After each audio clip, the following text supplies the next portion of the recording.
আজি মোৰ সোণালী মুৰ্গী পোৱালিখিনিৰ 33 নম্বৰ দিন আৰু এতিয়া বৰ্তমান আবেলিৰ সময় হৈছে।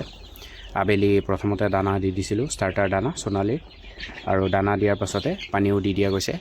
আৰু আজি সম্পূৰ্ণকৈ যিখিনি প্লেইন শ্বিট আছিলে সেইখিনি উঠাই দিয়া গ'ল ব্ৰুডিঙৰ সম্পূৰ্ণকৈ, আৰু গোটেই ৰুমটোতে মেলি দিয়া হৈছে মুৰ্গীখিনি।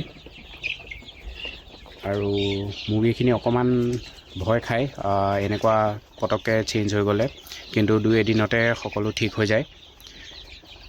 আৰু বৰ্তমান আজি ৰাতিপুৱা এটা ভিটামিন দিছিলোঁ। সেই ভিটামিনটো মই ফ্ৰণ্ট ছাইডটো আৰু বেক ছাইডটো কি ইনগ্ৰিডিয়েণ্ট আছে মই ফটো লগাই দিম ভিডিঅ'তে। আৰু বৰ্তমান এতিয়া কোনো ধৰণৰ মেডিচিন নাই। ৰাতিপুৱা সময়ত দিছিলোঁ ভিটামিনটো, সেইটো ভিটামিন, মিনাৰেল, এমাইনো এচিড এই গোটেই 3টা আছে। আৰু বাকী এতিয়া কোনো ধৰণৰ মেডিচিন নাই। ঠাণ্ডা চাফা পানী দি দিছোঁ, কোনো ধৰণৰ ৱাটাৰ চেনিটাইজাৰ নাই। আগতে ৱাটাৰ চেনিটাইজাৰ ব্যৱহাৰ কৰিছিলোঁ, কিন্তু বৰ্তমান কোনো ধৰণৰ মেডিচিন ব্যৱহাৰ নকৰোঁ। সুদা টেপৰ পানী দি দিওঁ।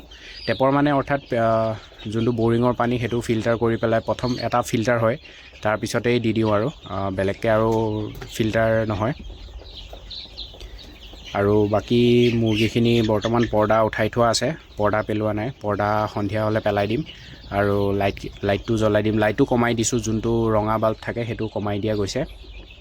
এতিয়া সেই যোনটো LED বাল্ব সেইটো লগাই দিম, কোনো ধৰণৰ সমস্যাৰ সৃষ্টি নহয়।